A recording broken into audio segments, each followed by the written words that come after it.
So we need to talk about the Philly 76ers. This is coming off a Game 7 loss to the Atlanta Hawks in the Eastern Conference semifinals. The Hawks in this game didn't play particularly well. Trae Young, in particular, had a pretty bad shooting night, going 5 for 23 from the field and 2 for 11 from 3. And if you just looked at the box score from this game, you would have a hard time believing Atlanta could win this. They shot 26% from 3, didn't really have a very good field goal percentage. But I think one thing you have to give this Atlanta team credit is that they have dog in them. Like, they absolutely scrap. They've now won 5 road games, which is pretty impressive so far. The other thing Atlanta have is guys that can step up when needed. Kevin Harder has a great game, goes off for 27 points on efficient shooting. John Collins also has an amazing game in this one. But without taking too much away from this Atlanta team, I think a lot of the storyline is going to be on the 76ers and how they have managed to lose this series, which they really should have put away in maybe 5 or 6 games. Especially when you look back at game 4 and 5, where they had large leads and just failed to manage them down the straight. Like, that is going to be a tough pill to swallow for this organization. And some serious questions are going to be asked of this team, whether it's Doc Rivers, like how he failed to manage some of these leads in the game, how he failed to get the secondary unit going or get proper rotations to give his starters rest. For example, Tyrese Maxey barely plays in the first 4 games of the series, and then in the later games of the series is called upon and expected to produce a lot coming off the bench when he hasn't played in the last 4 games. And then some of the play calling from Doc, like getting plays that get the ball to Embiid in the low post rather than at the perimeter. Like, you want Embiid in this low post where he can torch Capella and get anything he wants, but for some reason in the second half we didn't see a lot of that.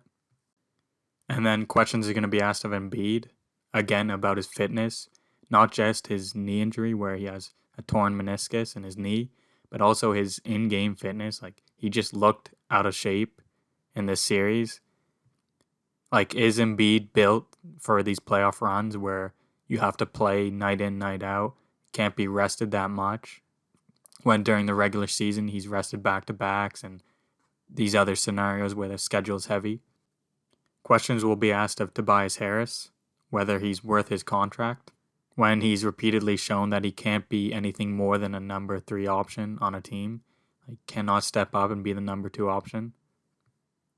And questions definitely need to be asked of Ben Simmons, whether he's the right player to be the starting point guard for this team.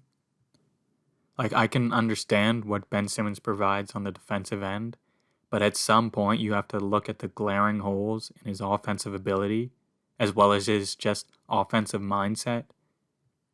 In the last 3 games of this series, Ben Simmons played 99 minutes and attempted 14 field goals.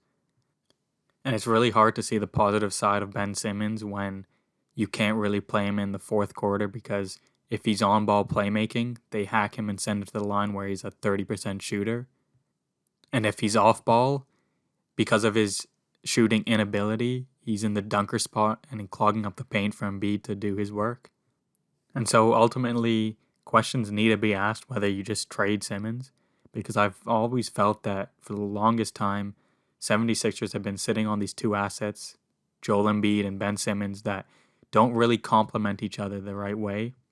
Like, in this series, we were able to see what Seth Curry and Embiid were doing, running this amazing 2-man game very efficiently. And it just brings up these questions of, like, what if the Sixers had a player like James Harden or even Kyle Lowry as the starting guard versus Ben Simmons? Because those types of players would demand the gravity and attention from the defense to space the floor for Embiid, as well as be able to run the pick and roll a lot better than when Simmons does it.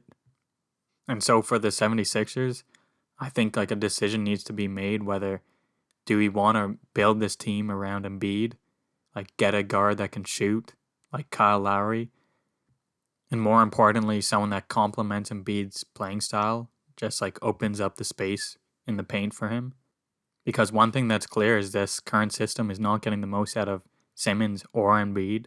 Like, it's just a bad situation for both of them. And look, despite Simmons' glaring weaknesses in his offensive game, I still think there's a market for him.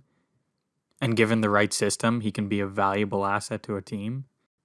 For example, if you look at like Draymond Green or the team that's built around Giannis, like Simmons could be very effective in that system. I just don't think in the 76ers current system with like a dominant center like Embiid, you're ever going to get the most out of him or even get decent production out of him. But at the end of the day, a decision needs to be made because it's clear that this team isn't going any farther and has really underperformed the last couple of years.